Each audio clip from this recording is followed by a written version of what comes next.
Hello everyone, my name is Hwa Chong. My name is Jared. And today for our second video, we're going to be making sweet potato fries and crispy roasted potatoes. First of all, we need to remove the outer skin of the potato. And the sweet potato also.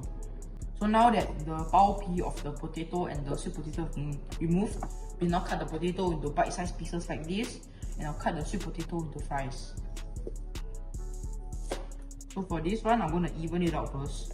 Make it into like sort of a rectangle a little bit, so it's easier to cut.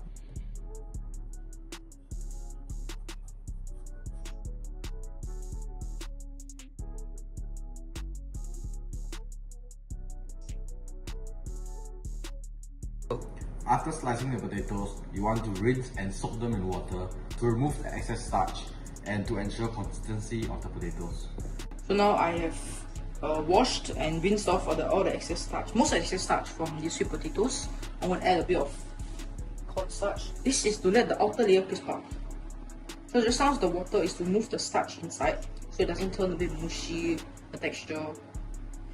So now just a little bit of dusting. Let's just toss that around. So now I tossed it. I get a good coating on this to make it crispy. I'm going to add a bit of oil. So little dollop.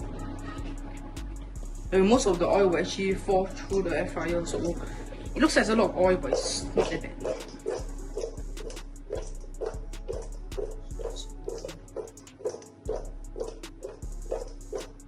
Now you can see the oil is coated. And you're done. So we're gonna air fry it now. I have a pretty old air fryer, so I don't have the best equipment, but I can make it work.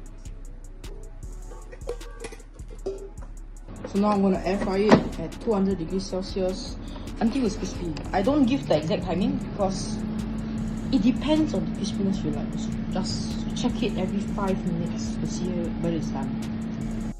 So here are our roasted potatoes. It's nice, boiled, fork tender. I'm gonna do the same thing as we did to the sweet potatoes. I'm gonna add a bit of starch to it.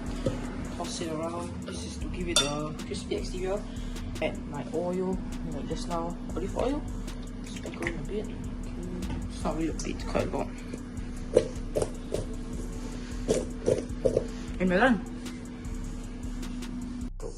So now I've transferred the potato from the mixing bowl into the baking tray and I'll bake it. This is the last recipe for today. I'll bake it at, this time I want it at max, which is 260 degrees, 240 degrees if I'm not wrong, until it is golden brown.